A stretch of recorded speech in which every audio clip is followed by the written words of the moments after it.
Welcome to the Real Freedom Podcast, episode 1, with yours truly, Ryan Weimer. To kick things off for our very first episode, I have none other than my good friend and COO of Offer Now, Idaho, Mr. Cory Miller. Cory, how are you? Doing great. Thanks, Ryan. Appreciate the invite on for podcast number 1. Yeah, absolutely. We are excited to kick things off with this first episode. No pressure. It has to be absolutely perfect. So make sure you have everything totally dialed in. Okay. All right. So on the Real Freedom Podcast, we have a theme here where we want to keep it real right off the jump. So my first question to you is, what is your most beautiful failure? Oh, that's an interesting way of phrasing that. Most beautiful failure. Yeah.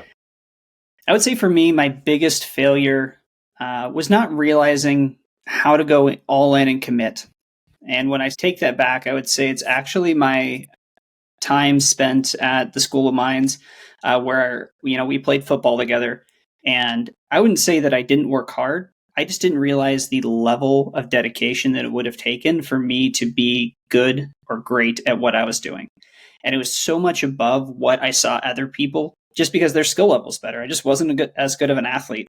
And I didn't realize back then, because I had the mentality of being really a jack of all trades, master of none, but decent at everything, that in order to be really great at something, I was going to have to throw myself at it all in. And I didn't realize that back then. So I would say that's probably my most beautiful failure and how that's helped shape my perspective moving forward. Okay. So what about that was a failure, though? I never started a game at School of Mines. I was left out and right bench most of the time, which leads to a lot of effort for not a whole lot of personal reward.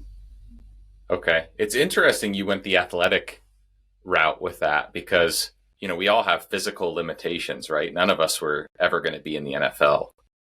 So It's interesting you chose a physical failure and not something in like your childhood or business world. Why is that? I've never dedicated my life and put 4 years of effort into anything without seeing reward for it. Except for that. And the mental battles one has to go through to not feel like they're succeeding and still push through is tough. And that's like what it was for me. It became a grind until about the last year when I was able to change my mindset and view the benefits of what I've learned. But during that period of time, it sucked to not see success. It sucked to see failure on a day-to-day basis, especially when I knew I was outworking the people that I was competing against and still not seeing it. So what kept you going? Because I think this is really going to be a theme of a lot of the guests that we interview, honestly. What was the why in order to overcome deep, gut-wrenching failure like that, see no reward for elongated periods of time?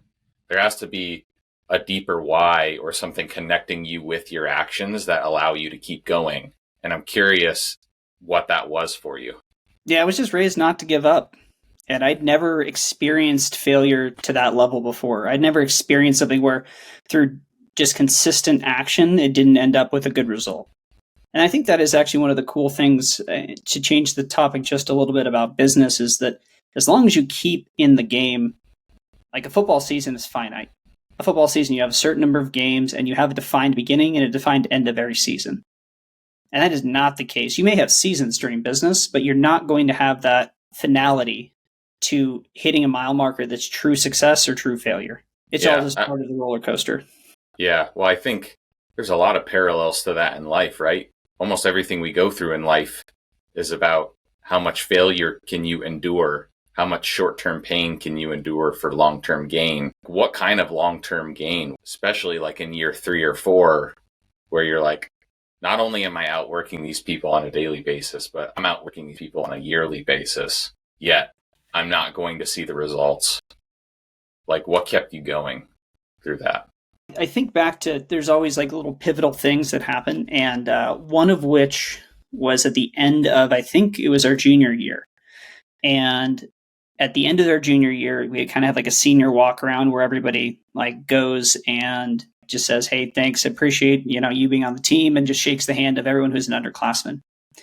And I had 2 different people who played my same position, who like stopped and just said like, whatever it is, whatever it takes, don't give up. It's worth it. And when I heard that, it was like, okay, this is going to suck. Like there's probably going to be periods of time that I don't like what I'm going through. Yet like the reward is less about the personal achievement and more about the relationships, and like knowing that you can go through that and come out on the other side as a collective, and that you helped. Like the best thing I ever did for that team was I helped boost the GPA. That was it. That you did.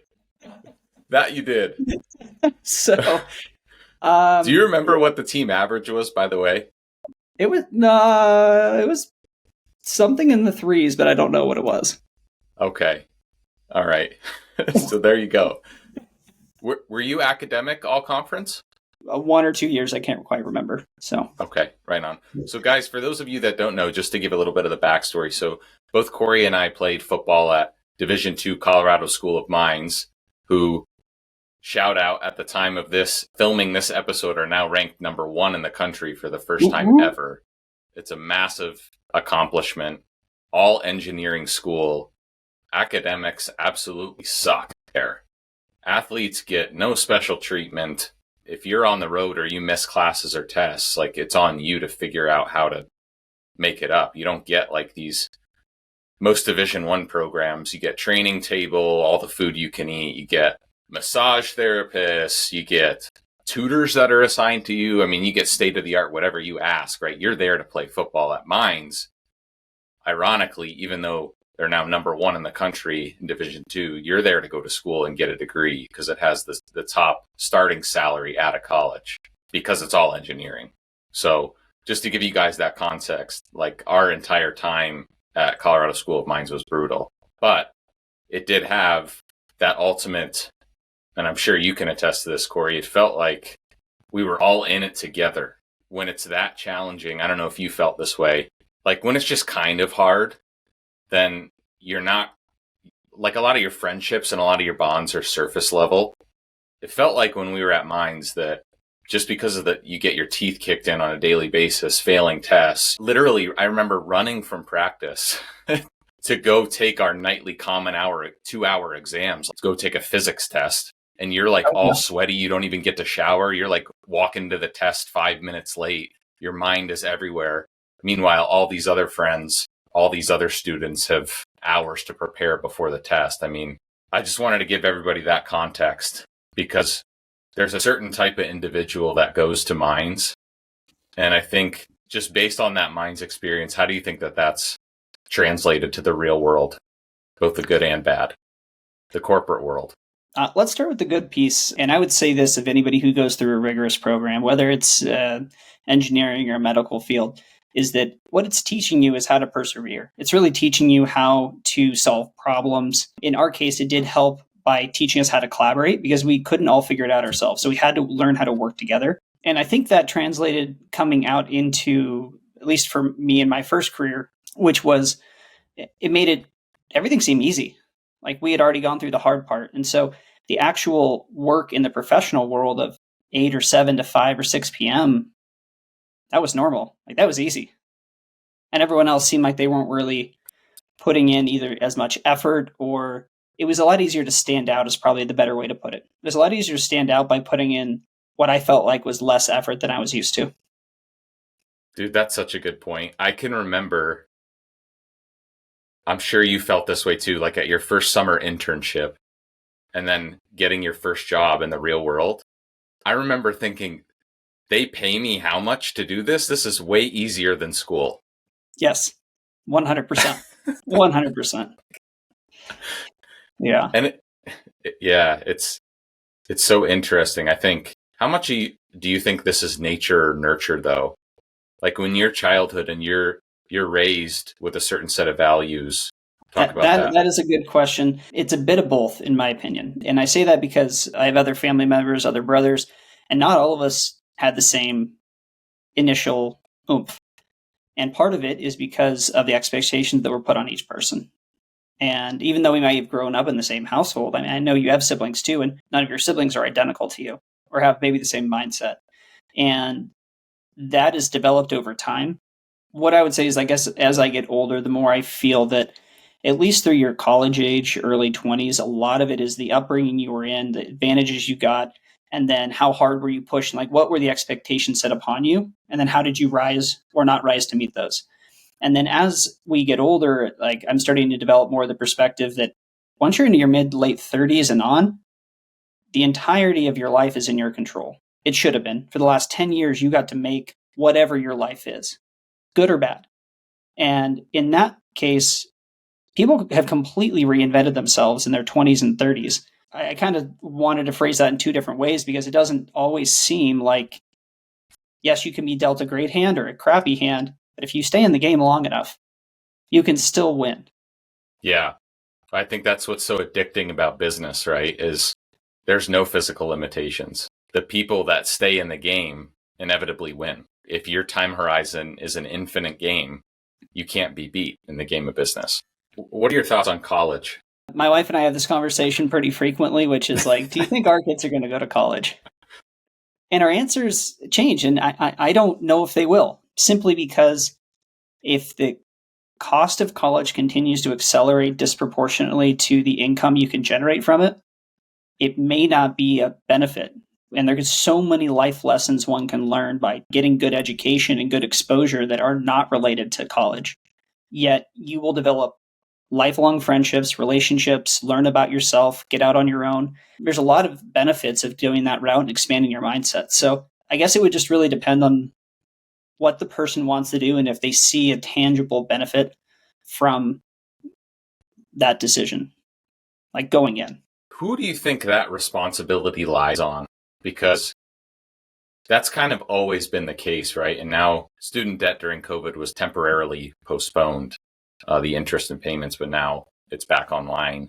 People are going to start having to pay again, and we're going to see the effects of that in the economy. But it's kind of always been that way, right? If you're not in a high-paying profession, why would you go to college? And I think this is the fundamental problem, right? When you're 17, 18 years old, I was 17 when I graduated. How in the heck are you supposed to know what you're supposed to invest in yourself for the rest of your life for? It just, the whole concept of it doesn't make any sense.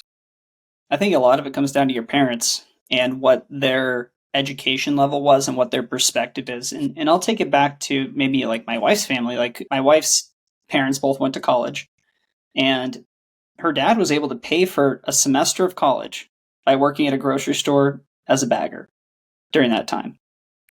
Now think about that. If that pays for all of your college, the opportunity cost isn't that high. The potential reward of going and getting an engineering degree or getting anything else significantly outweighs the cost of that education. When we got into college, we came in with a generation who had just experienced that, who now view that as the gold standard to a higher, better education, as more jobs are probably requiring it.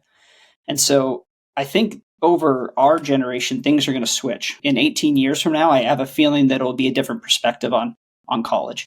And so if I'm 17 years old right now, my parents hopefully are having a real tough conversation with me about what's my plan afterwards. What do I want to do? What do I want to get into? And maybe is there something else that I might be just good at because they've seen me grow up and they know that, great, I could be a great tradesman and have a killer life. And maybe that's my better route. Yeah. It feels like a lot of people go to college because it's the popular thing to do, and it's not a financial based decision. And it's not, I'll say for myself, when I went to college, I was very strong willed about wanting to go where I went. And I think it had a great return on investment.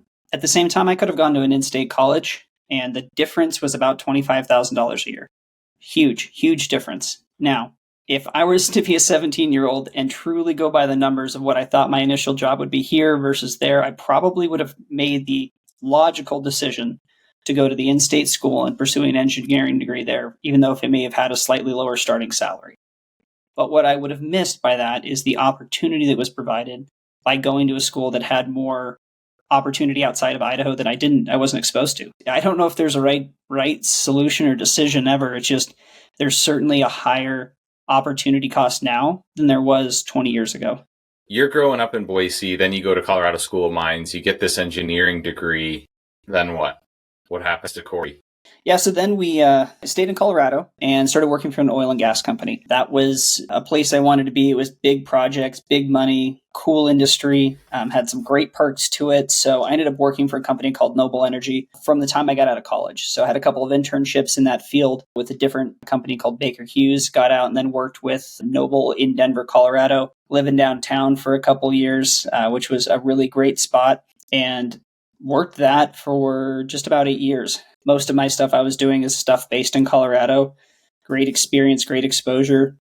And over that period of time, you actually reached out and said, "Hey, what do you think about a rental property?" And we were probably 5, 6 years into the career. You'd already left Denver. You were out in San Diego at that time.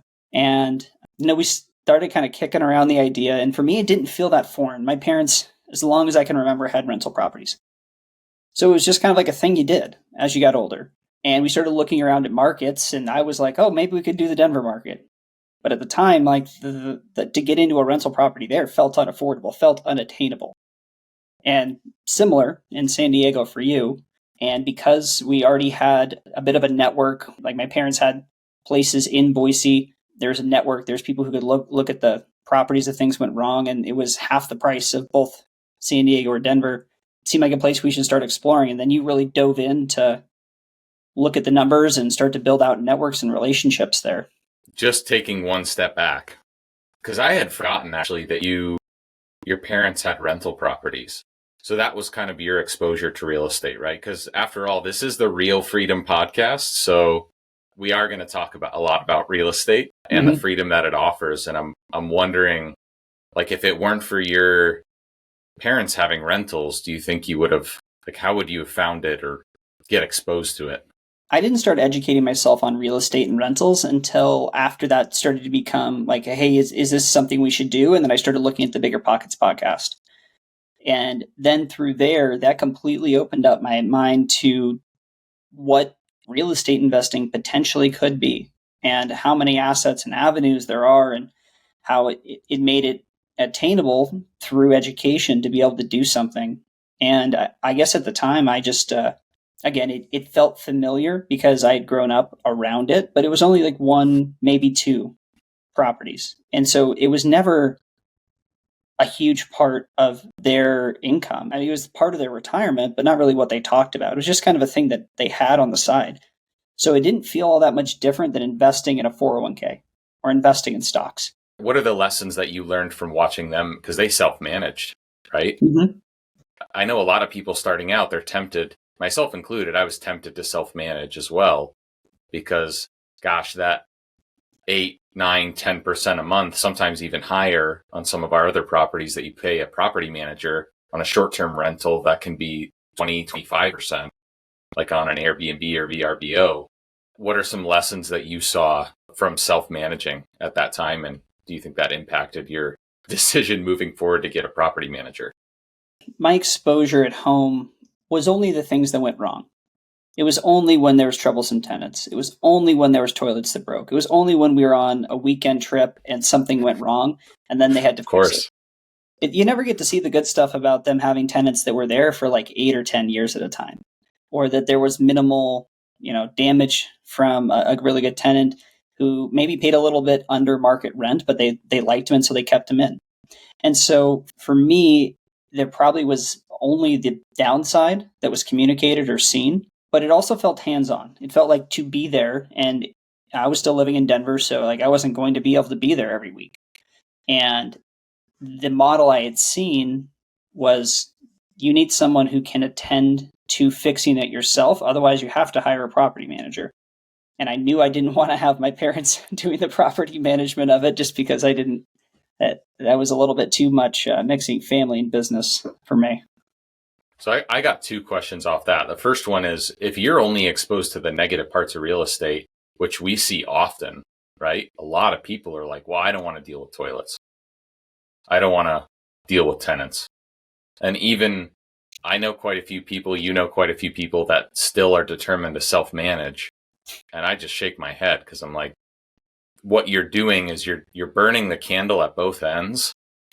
And ultimately, it's going to ruin your experience in real estate, inevitably. It might be fine for 4 or 5 years, but you're right. There's going to be that wedding or that weekend or whatever that you're at, and somebody calls and their furnace is out and you got to drop everything and deal with it. So I'm curious, if most of the lens that you grew up with around real estate was negative, why did you still jump into it?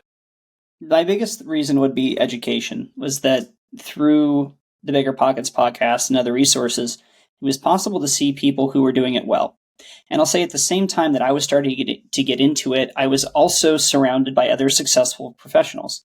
And a couple of the people that I really looked up to, who was my boss at the time, and then a coworker, both had real estate. One had moved out from Bakersfield area, and he had 3 or 4 rentals he picked up while he was doing oil and gas work over abroad, making a really good paycheck. And he talked about that pretty often. And again, he enjoyed the nuts and bolts of the finances and how much appreciation and depreciation and how much you could stack properties. And he enjoyed the game. And it was fun to see that. And then I had 2 other coworkers actually, who in the matter of the time when I was starting real estate investing, both retired from their engineering careers, one in his late 30s, the other one in his mid 40s, because they had stacked enough rentals to accumulate cash flow.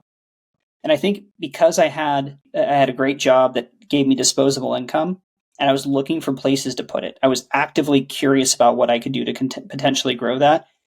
And having those influences around me, it gave me the perspective that not only was this possible, but it was very tangible. And there's people in my life that I knew who weren't just treating it like a side job, who weren't just treating it like another 401k investment. It was their path towards something completely different in life.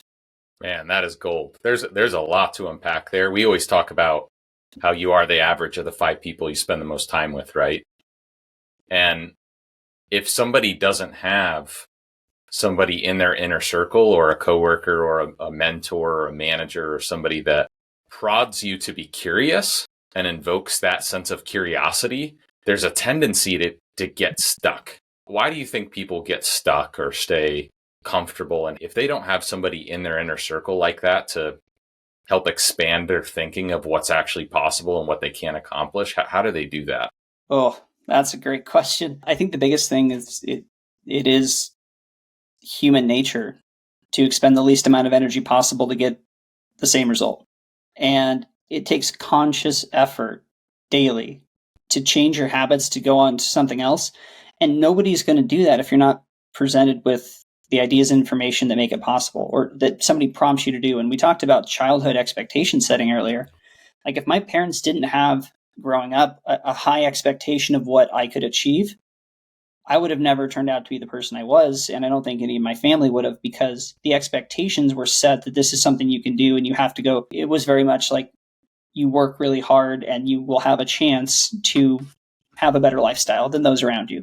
When I think about that, I've heard, I think Brandon Turner say this quite a few times, like on his podcast, that if you're looking to try to expand your horizon, it's different nowadays than maybe it was 50 years ago, because you have access to unlimited information and you can choose who become your new best friends online.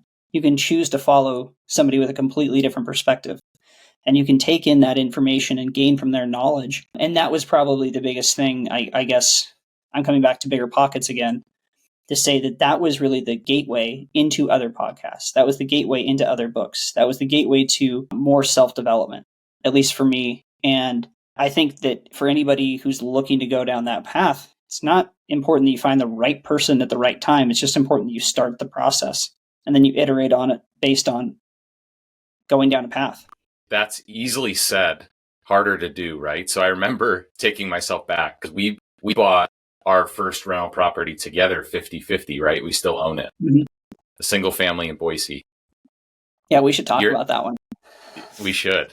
That one has had a lot of fun. So I want to ask one question about just getting into that deal, and then I'll let you tell some fun stories about it. But you are what we would call a calculated individual. Like you run operations, right? So you have an engineer brain that is very risk averse, very calculated, easily susceptible to analysis paralysis. Oh yeah. We see a ton of people fall into this analysis paralysis. How did you go about either arming yourself with enough information, or how did you break through that analysis paralysis? Because it's just a part of you to buy that first property. I was terrified. You know what? I'll say this is that if I think about what the worst consequence could be of something like this happening, that helps, because like if I think what's the absolute worst, the place burns down, I have somebody trip and fall and they sue. Like what can I put in place insurance policy wise? What can I put in place process wise with a good property manager to de-risk it and make it something that has a lower downside potential? And so that's how I thought about those. And that's the same way, in my engineering career, we dealt with pumping 8,000 PSI near humans. The potential for that to go catastrophically wrong is there every single day. And so all you can do is put processes in place to try to de-risk it. And so I For think those of us that don't know what PSI is, what pounds per square inch. Think about it like this. You basically have an elephant standing on 1 square inch of steel. And if you have that, how much damage could that cause if that one piece of steel comes loose and starts flying at a human? They're done. I mean, think about what a bullet does. So when I think about that, it is investing is a risk-based business. Doesn't mean I wasn't scared. It really helped having a partner. I don't know if I would have gone through with it just by myself the first time.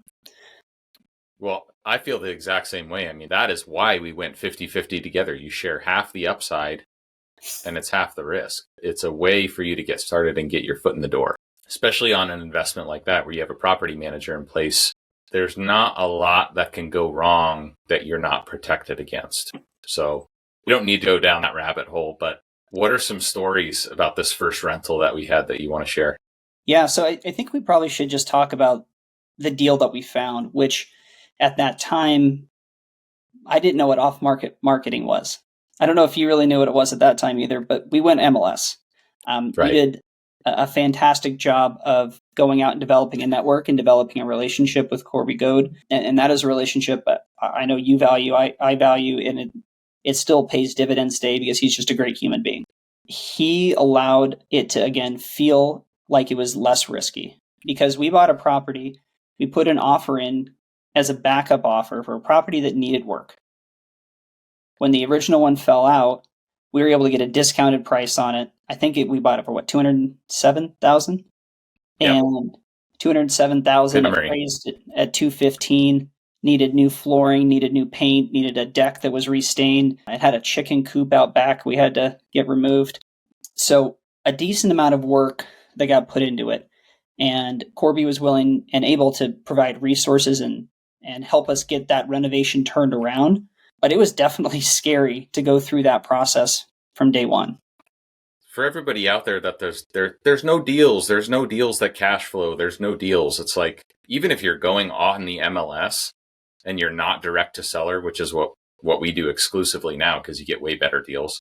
If you don't have that operation, you have no experience, and you're just looking on the MLS, speed gets you deals. Speed gets you deals. So this property fell out of contract, and within 12 hours, it was back on market. And within 12 hours, we already had an offer submitted back into them, and they accepted right away. For those of you that are saying there's not deals, you just got to make more offers, and you got to be timely about your offers. Speed will get you deals for sure. So we own this property. I think it was like a mild rehab. We did have a tenant issue last year, though. What happened there?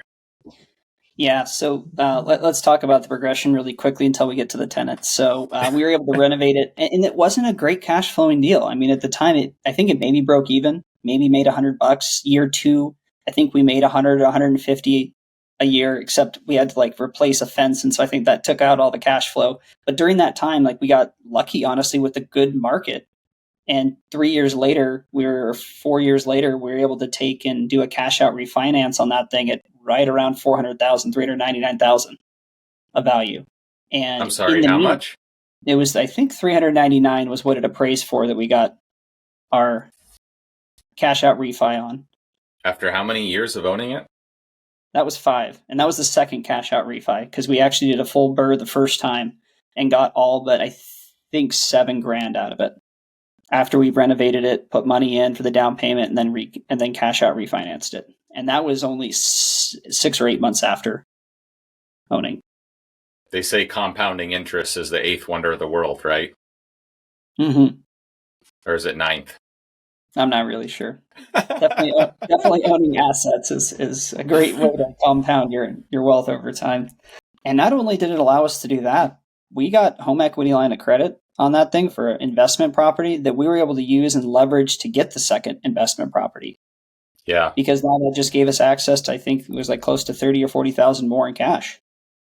Well, and that's the most powerful part of real estate, right? I mean, there's so many benefits, right? Cash flow, appreciation, loan pay down, you get tax benefits. The number one benefit is leverage. If you're coming with 20% down on a property like that, so we bought it at the sake of using round numbers, we bought it at 200 and then it appraised a few years ago for 400. So we made 200 grand in equity and we only had to come in with 40K. Think about to make 200K on a stock, buying it for 40K, it would have to 5x itself. That's going to take a few decades at least, right? And you got to pick the right one and just hope for the best. So that is the real power of real estate. That's the number one thing is leverage. And in addition to the leverage piece, I mean, part of that is that we were able to get into a good market at a good time and ride that wave up and continue to use that leverage to build and grow other assets. Like that was a springboard for getting additional properties. Also, it improved our cash flow. I mean, now we make it's close to 550 net after all taxes, insurance, maintenance, capex per month on it. I mean, and we had thought maybe it would make $200 10 years from now. It would just have a lot of pay down by that point. That's all the fun, nice, shiny stuff. What about the bad stuff? What about the truth? Everyone likes to talk about the nice part about owning properties. The unfortunate part about owning properties is that you deal with human situations. We ended up having a gentleman who was older who lived in there, and he and his wife qualified to go in. And about 5 to 6 months after they moved in, unfortunately, she passed away. And what we didn't realize as the owners and what our property management company maybe didn't realize is that she was his primary caretaker.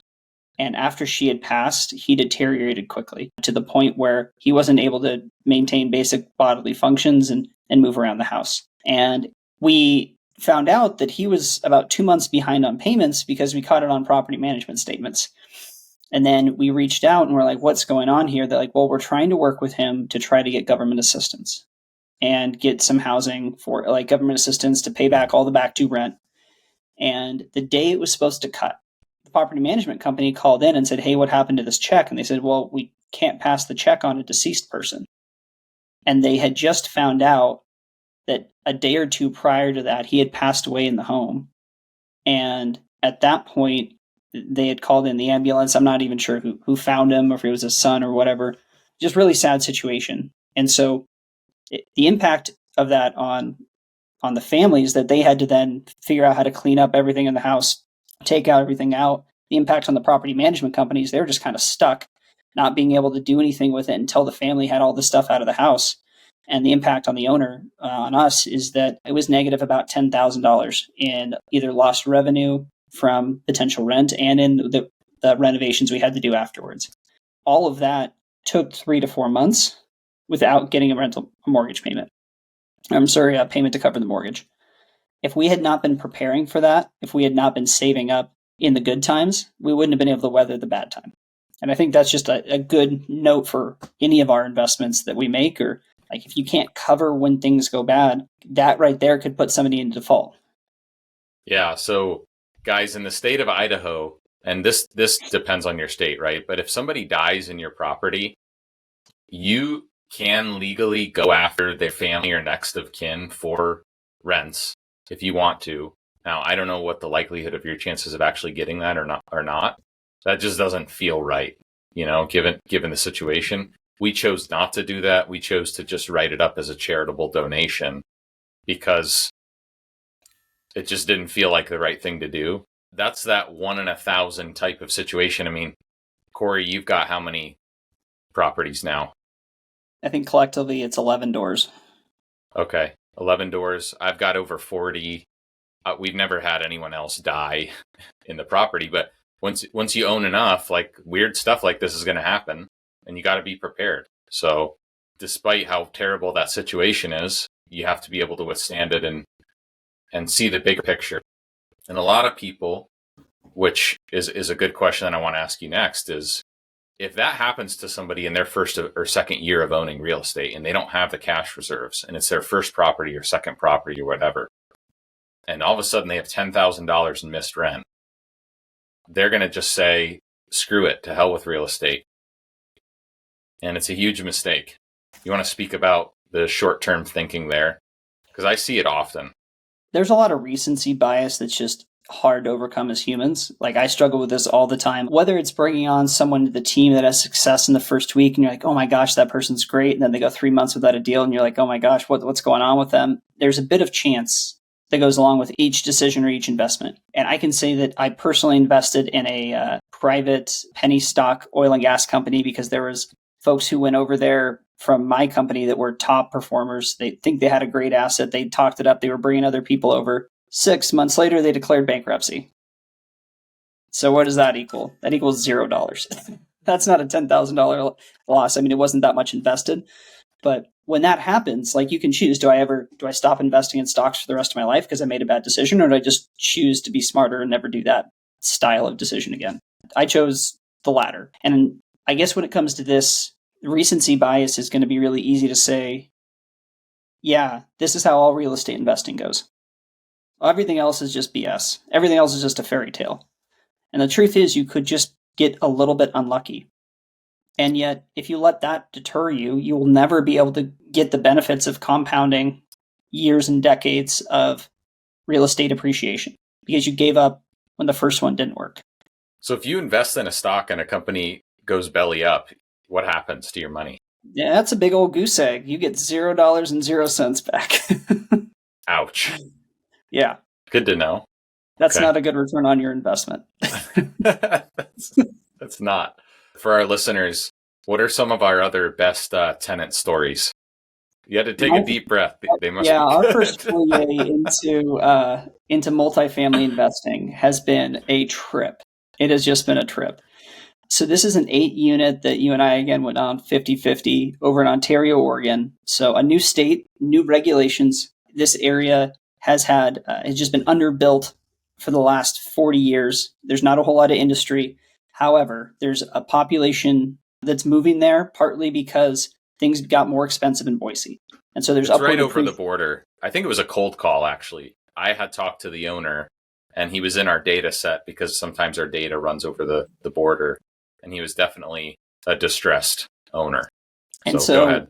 When you approached me with this one, I don't know if we quite understood what the current state of the tenant population was over there or what they had going on. We have had everything from, we had to replace a roof because of a windstorm. And at that point, the first roofer we hired didn't cover up the roof, let a rainstorm happen. And then we had water damage into all of the upstairs apartments. When they were trying to fix it, the guy fell through the roof into the apartment with a tenant in there. Just to paint that picture, right? You hire a roofer to come replace a roof. I think it was a 2 or 3 day job. They took all the shingles off and a lot of the sheathing. They literally left it exposed overnight, just open to the air, which I've never heard of before. I've never seen before. And of course it rained. And I remember talking to the roofer and he's like, well, there wasn't any rain in the forecast. Yes. And I'm just like, are you kidding me? What are you? So yeah, that was a full-on lawsuit then. Because but wait, there's more. Yeah, continue. Because of the way this unit's constructed, there was AC units on the roof. So when the roof got replaced, they removed the AC units. They decided to put them on the neighbor's lot right next door rather than ours. And then the day before they got everything finished, they had a crane hired up. We got a call that morning saying, where are the AC units? Do you guys move them? And somebody had come in with like a mini backhoe and had stolen 3 AC units off of the lot next door because they weren't secured in any way. Dude, I forgot about this. So guys, these aren't like the wall units that you plug in. These are like huge commercial units that you see like on the top of buildings that like heat and cool office spaces. They're massive. They have to weigh what? Like 1,500 pounds a ton? Oh yeah, you're not taking them out of there with anything that's not a heavy machinery. Yeah. So so they take them off to replace the roof, and then somebody just like apparently just comes in with a backhoe and steals them all. What happens next? So this is all part of what ends up being a nice lawsuit with that contractor, the roofing contractor. And this is right as winter's starting. And so now we don't have heating units in the units. So we end up having to buy space heaters and then pay for the electricity bills for the tenants that are still there for, it was like up to 14 weeks or something like that. Cause it was during COVID and everything was back ordered. So we couldn't get an AC unit in any sooner. Eventually, and this is something that you've been really great about, not allowing these things just to go by the wayside. This was something where, because we found a lawyer who was willing to work with us, and because you persisted on going that route, we were able to end up coming up with a settlement with the contractor to compensate for the lost AC units, the damage that was incurred, the lost rent that we incurred because we couldn't put people in units with holes in the ceiling. And at the end of it, I think we ended up paying out of pocket for a new roof and 3 new AC units, which would have retailed for somewhere around $55,000-$60,000 for right around $27,000. All out of pocket. That was going to be my next question. These things cost how much a piece? They were about just over 10 grand. Okay, and then the roof was how much? It was just shy of 20 to put on. Yeah, so we're talking plus missed rent. Yep. Plus we got a few months, multiple months of missed rent. You're talking like a 70 to 80 grand thing when it's all said and done in damages. This will be a podcast for a different day, probably multiple podcasts, because I got a lot of good information to share about my experience with lawsuits and contractors, and some stuff the audience can really take and learn from. I've seen a lot just in my short time already and been a part of, had to sue a lot of people that won't do the right thing, and neither here nor there. But I think, to your point, there's a temptation with most people when faced with that kind of confrontation. It stresses them out too much. And a lawsuit is super stressful and can be very emotionally draining. When there's a lot of money at stake, the decision makes it a little easier, right? Because you can't just like take that big of a loss. We have some reserves, but we're not working with monopoly money, right? I think it's important, if you're in the right and you have proof, stand your ground. If there's anything that I've learned about working with attorneys and contractors, they have no problem lying about anything. It's pretty crazy what attorneys will write up in letters and say about you and lie about you. And that was the case here. Do you remember any of that back and forth about what they said? It was multiple months of volleying letters back and forth, of nasty calls from the contractor who owned it, saying that we were basically trying to scam him out of money, saying that we were trying to take advantage of the situation, that we had probably stolen those AC units ourselves. And all of that was just a bunch of finger pointing. It comes back to, he didn't have enough oversight of his construction crews, and it would have been something him as the owner would have never done himself. Yet when you hire folks out, you're responsible being the head of an organization and being a company. And that is something that eventually we ended up working out because he took ownership of it. So we settled, and then we were able to get the roof for free basically. And then we had to file insurance on the lost 3 units, which was granted. So we ended up getting basically a free roof and then 3 brand new commercial heating and cooling units for what, a third of the price? Yeah. Had to come out of pocket a little bit.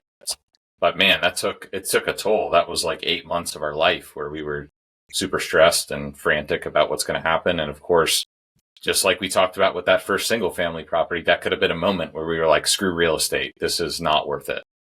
This is our first big is relative. It was 8 units, but this is our first larger than 4 unit property. And what's happening in the first year? This is ridiculous, right? But now, how much does that cash flow on a monthly basis? Depending on the month and expenses, it's bringing in, after all expenses, management, the current mortgage on it, somewhere between $4,500 and $6,500 a month. And we've owned that, what, 2 years? 2.5 at this point. Yeah. Yeah, January 2021 or February 2021. So if you're cash flowing $6K a month, you can withstand a lot of bullshit. We got some other stories with that property. There's one or two especially that are worth telling during the remodel of the units. Yeah, so I was going to say for context on this, so distressed property, your landlord who does not take care of it at all. He'd had people in there who I don't know if it would qualify for housing standards because of the quality of what was in there. Like we found mold in almost every single bathroom, every single unit of the 8 has been, Cockroaches. oh my gosh, completely cockroach infested, and every single unit had to be completely gutted down to the floorboards. Sometimes those were taken out. All the kitchen cabinets, all the cupboards where you'd have a lot of mouse poo behind, a lot of droppings back there too. And so they had to do extermination of that, of roaches. And over the period of 2 years, eventually we got them all turned over. But in the meantime, there was one, I think it was like one of the first or second units. It was one of the first units. We were looking there and they're like, there's this weird spot in the floor that doesn't match anything else. It looks like somebody cut a hole through the floor into the crawl space. Like a trap door. Like a trap right? door. Like a dungeon into the wood floor, right? Like a rectangle cutout. Yeah. Yep. A hardwood floor cut it through the baseboard down into the crawl space. And they pulled it up and they looked down there and we just got a call from our property management company saying, we're not sure what's down there, but there's a bunch of stuffed animals and a lump underneath a blanket. And we're not really sure what to do with it, so we called the cops. Dude, do you remember getting those? First of all, obviously some drugs were involved. Drug usage was involved there, right? Like somebody had literally taken a bandsaw, dug a trap door through their wood floor. Like this wasn't like a handle or an access to a crawl space. No. They literally dug a hole through the floor and put stuffed animals and stuff down there. And I remember getting the pictures in the email from the police of like a scene out of a horror film, like little Care Bears and like in dim lighting, like down there in the dirt in the crawl space, and like then these mounds. I thought it would be a funny prank on Cory. I had this recorded, but I deleted it because I felt so bad after doing it. But I I got the call first from the cops of like, hey, we went and checked it out. We dug up the mounds and they were cat bones. And so someone had like buried their cats down there. And I was like, oh my God. Because obviously when there's mounds and like animals and stuff, you think, okay, there could be something worse going on here. You assume the worst. And so I thought it'd be a fun idea. I call Cory and I'm like, hey, dude, you're never going to guess what they found down there. And you were like, oh my God, what? And I could hear you on the other side. And dude, I was trying so hard not to laugh. But I was just like, man, they found some dead babies down there, man. And you go, what? And then I just start busting out laughing. And I'm like, I'm just kidding. I'm kidding. I can't believe I went to that like length to prank you, but either. You're just thinking the whole time, what an asshole. Like for that moment, you're like, we've got what at our property now? After the roof, after the lawsuit, after the air conditioning. Yeah. No. Oh my gosh. And just to add to that story, you didn't crack up laughing right away. There was a very long, awkward pause. You were able to hold your breath as I started to try to like game plan. What do we do next? Who do we need to call? I think we need to get a lawyer involved. And then you cracked up laughing. Yeah, dude, it was one of those jokes. You know, like, have you ever like scared your siblings or your wife like hiding around a corner or something? Oh yeah, yeah, all the time. Have you ever done it like so bad where they like jump and like slip and fall, or like you feel bad? It was so good that it was like past the point of being funny. That's how I felt when I did that to you. And so then after that, I was like, I can't do anything like that for a long time. I felt so bad. Now we can laugh about it. Yeah. The last thing closing out that property, when we were rehabbing one of the units, they also found something behind the drywall of one of the units? What did they find? Yeah, so I was just talking to the contractor the other day and asked him if this was the worst situation he'd ever seen. He said, "Yep, that's still the worst." More, and he's How the same old is one. he? How old is he? He's in his 50s. He's in his 50s. He's the same one Okay. who found the stuffed animals in the mountains downstairs too. And he was renovating the bathroom, and right behind where the door swung open, the door handle had poked a hole in the wall. And he's looked his head and he found something in there. So he started like pulling it out and then pulling it out. And over time, the prior tenant had completely stuffed the cavity in this wall with used tampons and toilet paper. Oh, And the so thought of it. he rips out the wall and sends me a photo of it congealed together as basically insulation in between these in I mean, between the framing. how many are we talking? I mean, it was a 2 foot high block in between 18-inch studs, That's a lot of menstrual cycles. high enough that he could start to see it through the hole. That's the only reason he even knew it was there. Otherwise, it'd still be festering in the wall. Wow. Okay. So basically, through that sequence of events and everything we've talked about up to this point, everybody is scared to death to get into real estate by now. Okay. Yeah, I mean, you talk about we literally have had we've had cat bones, we've had a death, we've had different bodily fluids in multiple locations on properties. Yeah, there's a lot of stuff that can go wrong, and this is just like what humans cause. This isn't even potentially what could happen, through hailstorms or wind or anything like that. Like there's an actual cost to this stuff, Yeah. But to and that yet, point, we had property managers the whole time through both of these things. And so the daily communication we didn't have to be a part of.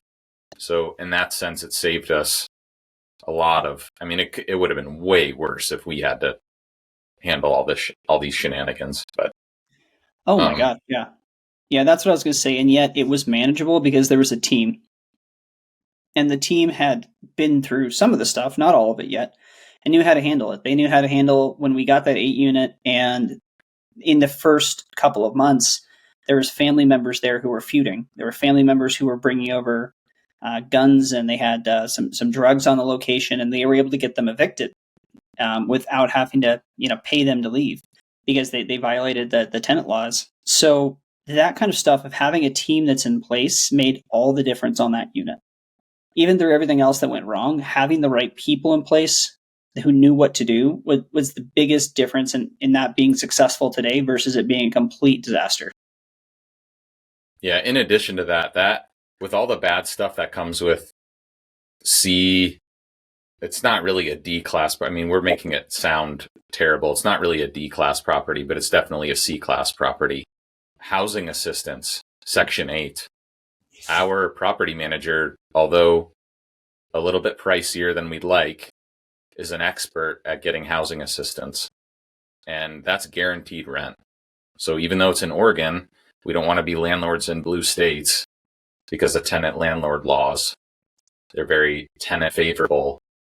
Having that guaranteed rent from the housing assistance, there's like 3 or 4 different ones of them. There's Section 8, there's Oregon housing assistance, there's like county housing assistance. There's all kinds of programs that we can get guaranteed rent from. So a lot of people shy away from that, but honestly, it can be very, very lucrative getting that guaranteed rent. And then they're guaranteed increases too on top of that. That has definitely saved our bacon while some of that other stuff was going wrong and we had some tenants not paying. Having that reliable income come in kept everything afloat. Yeah, absolutely. And now there's even situations where we're getting above market rent because of the housing assistance, because the housing assistance allows X% increase per year, and it's pretty high. So obviously you got to deal with the rent control in Oregon, which I believe is you can't raise it more than 9% a year, right? But if the housing assistance is paying for 3 to 5% a year, and you're doing that every year, you're going to be able to keep up with whatever rents are. So, or even higher.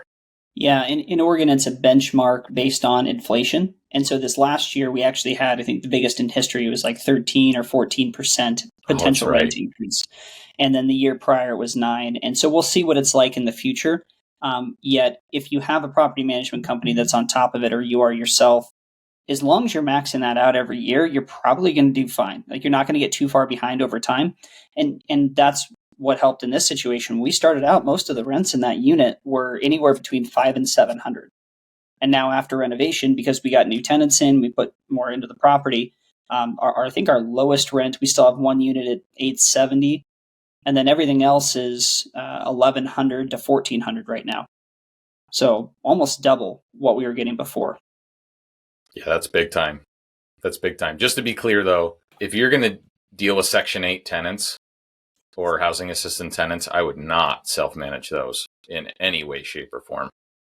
I mean, I'm also against that for single families and multifamilies. There's ways to do it if you're experienced, but I'm talking about for your new person to real estate, do not even try doing that yourself. There's also some legalities that you got to be careful about of who qualifies, who doesn't. Can't discriminate against certain tenants, so just be careful about that stuff. All right, switching gears, I wanted to talk a little bit about, you're an engineer. We had been talking for a while. You own a few properties. What then brings you to Offer Now, Idaho, and talk about that transition?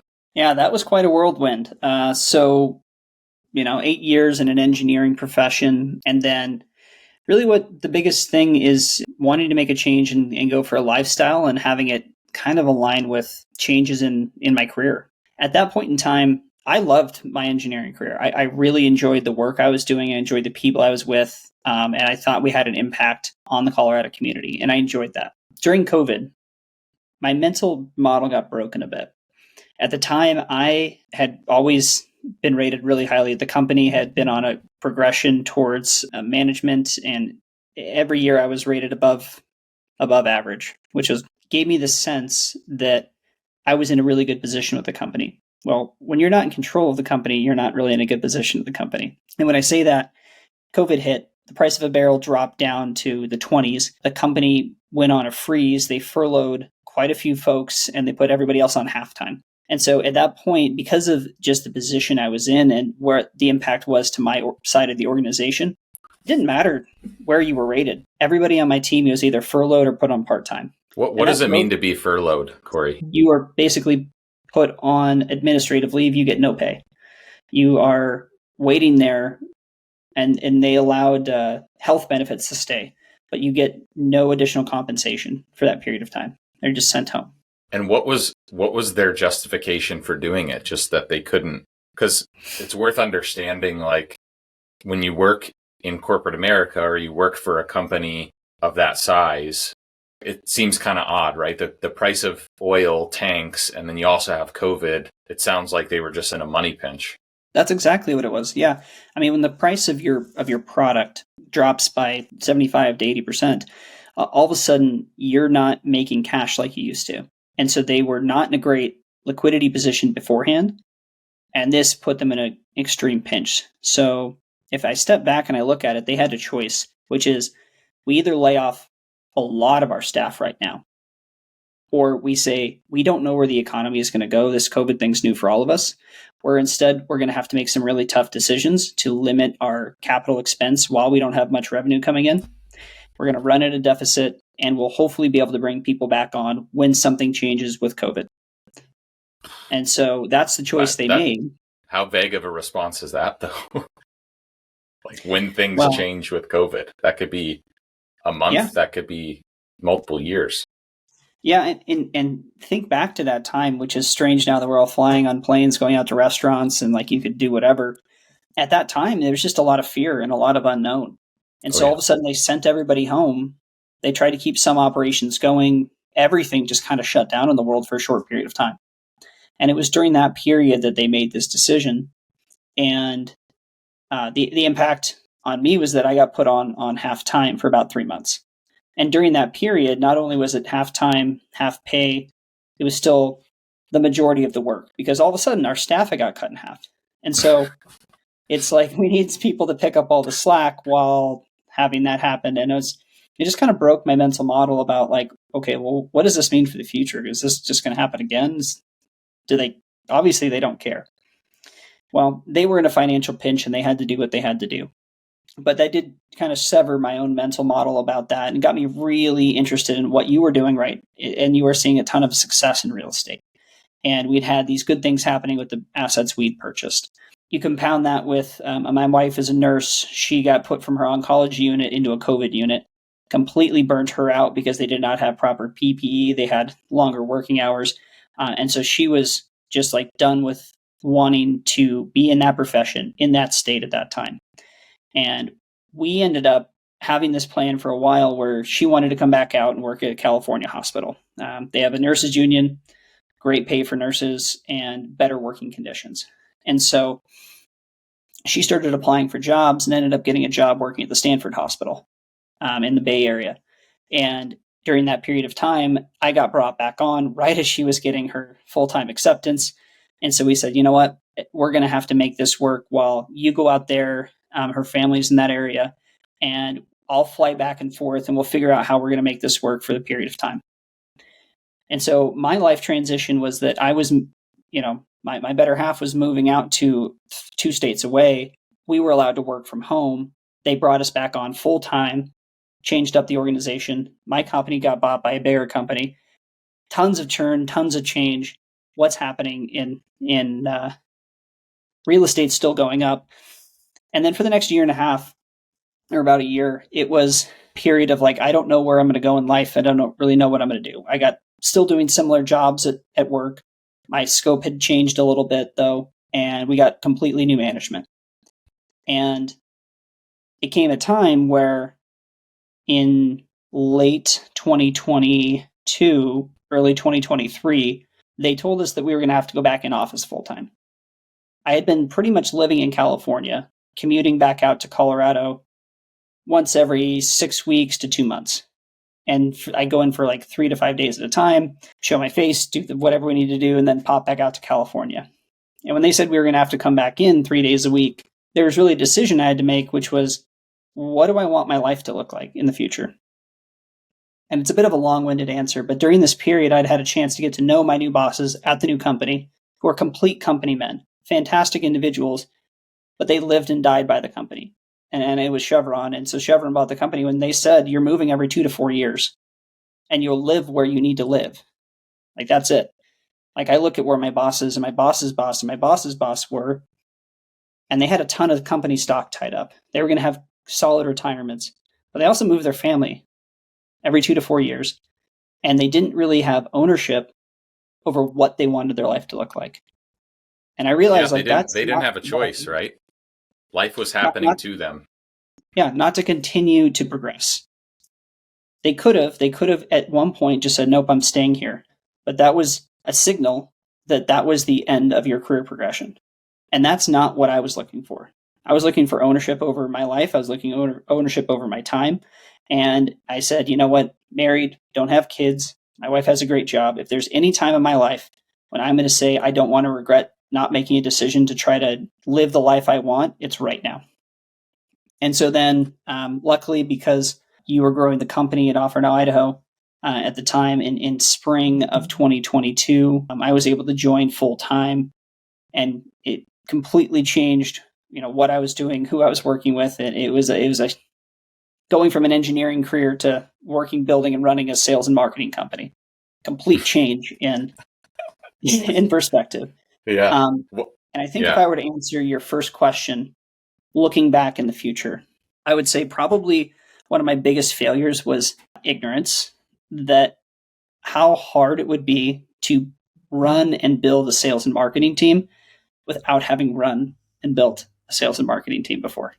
Because it is so much different than your engineering corporate job. We talk about this all the time, right? When you're dealing with a small, intimate team, and specifically salespeople, your turnover is high, or higher than what you're used to. And if you come from this small little pond of engineering only school, Colorado School of Mines, where everybody is of just to get a 2.0 and graduate there, like, you got to have you got to have some cojones, right, to make it. And then go into the real world where it's like, oh, not everybody is like that. And now we actually have to figure out what motivates people and people management and how to hire, how to fire, and everything that goes along with that. I imagine for you, that's a period of, especially in the last year, of a lot of self-doubt mixed with personal growth. Oh, 100%. Yeah, and I'm sure that you went through and are still going through a lot of that same piece. I have never professionally failed so much as I failed in the last year and a half. It's just once after another after another. Yet it's learning from that that allows for growth and going through those experiences. Yeah, I want to ask a little bit deeper of a question. Do you remember like the previous version of yourself? Can you place yourself into that mode of thinking and remember what that was like, or is it kind of blurred? Let me see if I understand the question. And I'll answer by just saying maybe a few snapshots in time. I'm not sure if I could go back into the same mentality.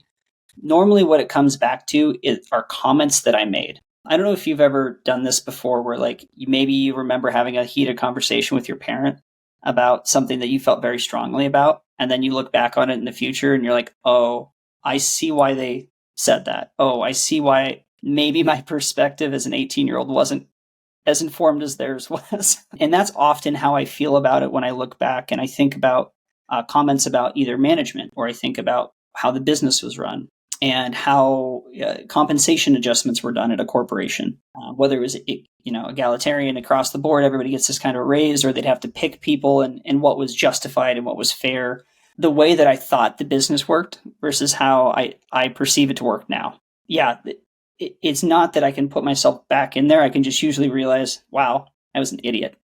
I didn't know anything about it. And I've learned so much more now. I guess similar question back to you. I mean, what is there a couple times in your life that you can look back and see a different version of yourself and how you reacted in a situation and think about what you would probably change about that now? The cliche, everything happens for a reason, like in the literal sense, the challenges and failures that we go through define who we are and who our future self is. So I think for me, it's like a matrix moment. Once you see it, you can't unsee it. And so for me, the thought of going back into an environment where I don't have freedom and control in what I'm doing makes me want to, it's just unthinkable. It's unspeakable. Like it would cause me so much mental anguish that I wouldn't be able to do it unless it was for somebody that I viewed, it was somebody that I respected and that was logical. And maybe that's a little bit of my own biases and beliefs, right? I never really had a good manager. I worked for 3 different companies. I never had a good manager. Then I never had a good manager's manager. And so when I looked up the chain, I was like, I could be them. I could do a better job than them. And so the ultimate prove it moment is when you bet on yourself and you go out on a limb and you start thinking of your present self as the future version of yourself. And then your actions start to align with the future version of yourself. And then before you know it, you actually become the future version of yourself. And then you outwork your self-doubt and all those failures and small wins stack on each other. And you actually become the version of yourself that you always wanted to be. Now, that's a long way to answer that question, but it all starts with getting uncomfortable. And I think what I'm learning from your story and what's similar to my story too is like, there's a certain amount of pain that has to happen for you to then take that first leap and first step into the zone of uncomfortability. And then when you take the second and third step and you get that first or second small win, when you're in the zone of uncomfortable and you're like, oh, I can do this. And that confidence starts building, man, you become an unstoppable force. You become unemployable at that point because then your belief in yourself actually becomes true. And I'm sure that you've felt that in the past year with a lot that we've been through. A lot of personal growth and personal change. And it comes back to, I like what you said there, that it really requires a vision from the leader and you have to be able to broadcast that for other people who want to succeed to be able to follow you.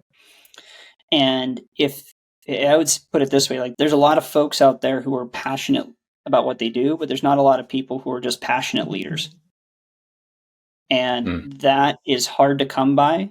And like you can be really good at your whatever it is, sales, marketing, engineering, but if you're not also committed to developing people, it's really hard to have a vision about where you're going. And like that's what people follow. That's like there's a reason people follow Elon Musk, not just because he's a really hard worker, but he definitely has a huge vision, and people can rally behind that to follow them.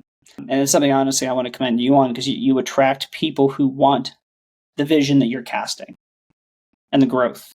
And that's it's tangible. I mean, we just had a offer letter sent out to what could be two of our best hires ever in the company today that were accepted. And that wouldn't be possible without a vision. I guess just circling that back around to your original question, not that I would use the term unemployable. I would just say that the version of myself now is so much more aware of where I lack deficiency and where I need to grow. And I can tell that because I've been through the failure of trying to learn what it's like to grow a sales and marketing team. I'm curious, when you tell people what's the biggest thing you've learned in the past year and a half? I've learned that there's levels, and we as humans start to think that, and it's probably ego, honestly, but we start to think that we're better than we are, we're further ahead than we are. We start to get naive and we start to overestimate our learning curve and our ability to grow. And it's all the little things. It's all the little things, man. Like, I know we'll do a separate podcast on our business and all the things that we've found and improved on in the last year, but like, it's all the little boring, stupid things. How fast are you talking to a lead? Are you even attempting to contact the lead? Is the lead coming in, in the right format? Or how do people know who's responsible for reaching out to the lead? Who then meets with the lead on the appointment? What do they say? Like all these little things. And I talked about this on another podcast, but I think when you have instant success, it's actually worse, because then you get ahead of your skis and ultimately it leads to a bigger failure than if you struggle in the beginning. And that becomes your new expectation set. And so that is your foundation of expectation, and that every result will come from that foundation. It's a much more sustainable model than if you just have instant success and then think that it's going to keep happening. To summarize, I think it's just really about doing all the little things, the dumb little things. And that's what's going to take the company from a 7-figure company to an 8-figure company. It's just all the little stuff. It's not a shiny object or a magic CRM, or, it's going to be people, it's going to be process, it's going to be training, which is exactly what your skill set is, what has helped us so much in the past year. I mean, gosh, isn't it crazy to look back at our stats last year and you get jaded a little bit about we got to improve this, we got to improve this, we got to improve this. I think you especially do a really good job of The Gap and the Gain, which is a great book that both of us really like, of constantly looking in the rear view about how much we've improved instead of always looking about what the next milestone is.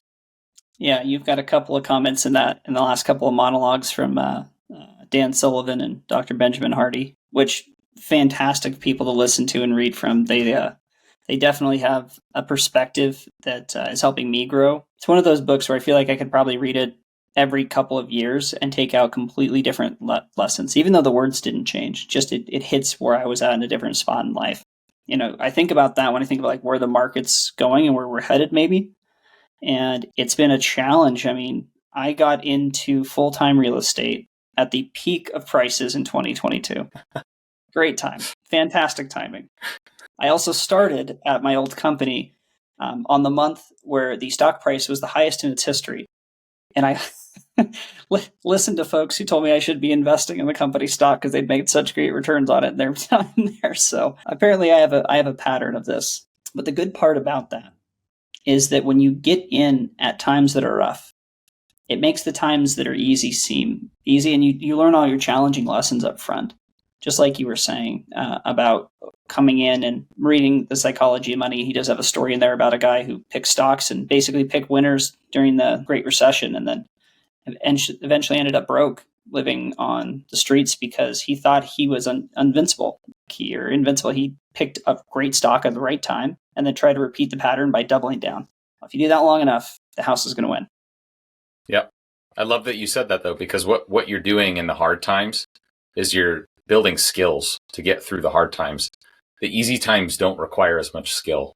More people can just be successful because they're in the game. To be successful in a recession, in a down market, it requires an immense amount of skill and an immense amount of volume and persistence. That's what you build during that time. Yeah, and bring it back to like the real estate market and the opportunity that's there. Like, I don't think we're anywhere near the pain being over in the real estate market. We did have a 20% drop or more in the Boise market between June or July of 2022 and January of 2023. We saw it run back up. It's headed back down again. And we're probably headed into something that's a lot worse, just from a macroeconomic perspective, than the last 18 months.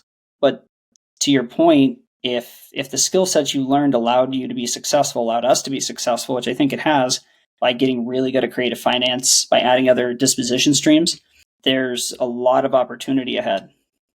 And that's what I'm really excited about when it comes to the skill sets that I've learned in the last 2 years is creative financing, how to structure deals, and then how to think about that when it can not just be like single family homes or duplexes. You could structure that same kind of creative financing for any kind of asset, any kind of business, and make things work.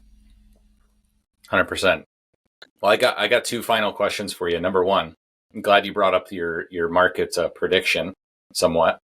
It's interesting that you think there's more pain to come. So my question for you, and you have to answer this straight up, is what do you think the next, let's call it the next year, where are we going to see home values in Boise? Are they up, down, sideways? Relative to October 25th of 2023, here's my incredibly inaccurate prediction. Love it. I bet that when we look back year over year, you're going to be probably negative 5% over where they're Interesting. I actually think the opposite. So that's interesting. Shows how much we know. Exactly. I can say with 100% certainty that is 100% inaccurate. It will not be exactly that. Yeah, it's a bizarre situation right now, right? With low inventory and interest rates so high. Yeah, a lot of it depends on what happens with rates, right? So who knows? Who knows? But like you said, if you got creative finance in your tool belt, if you got novations, if you got different ways to make deals and do deals in any market cycle, man, you're cooking with gas then when the market comes back. And that's what we've seen in the past year with market share. I can't even think of another wholesaler or another group, not even another wholesaler, but just another group that's doing even half of the volume of deals that we're doing in Boise because all of our competition died off. They didn't have creative finance. They didn't have some of these other things. So, well, last question for you. What's some advice that you would give to somebody, given all your experience of what you've been through? How does someone break through into that zone of uncomfortability or take that first step of action? What advice do you have somebody to get started to start taking control of their life? I know that you also follow Alex Hormozy a lot, and he's got a couple content pieces about stacking wins and using that confidence and that proof that you can do it to build the next thing. Real estate is not a get rich quick scheme, no matter how many times people say it is. You can get lucky on a few and maybe it'll feel like you get rich quick over years, but it's never a good get rich quick scheme. It takes a hell of a lot of work and effort. So if whatever it takes for you to like start to make that first cold call is like you making your bed in the morning and then telling yourself you're going to make breakfast and then getting one number and calling one time, or if it's joining a Facebook group and seeing people saying that they're doing cold calling or meeting up at a place one night and being terrified at doing it, whatever that one win is that gets you to take that step, do it. And tell yourself that was the proof you got there. And then afterwards, that'll compound as long as you just don't quit. And it will eventually get you to a place where you're starting to see maybe not success, but just confidence in yourself. that you're able to do the thing and it's less scary. And eventually that will lead to success. It's just going to take a lot of effort. Right, man. Well, that's fantastic. I think, gosh, even I could use that advice quite often. So, way to be a fantastic first guest and start episode 1 on the right foot. And we'll catch you on the next one. See ya. Awesome. Thanks so much for the invite, Ryan.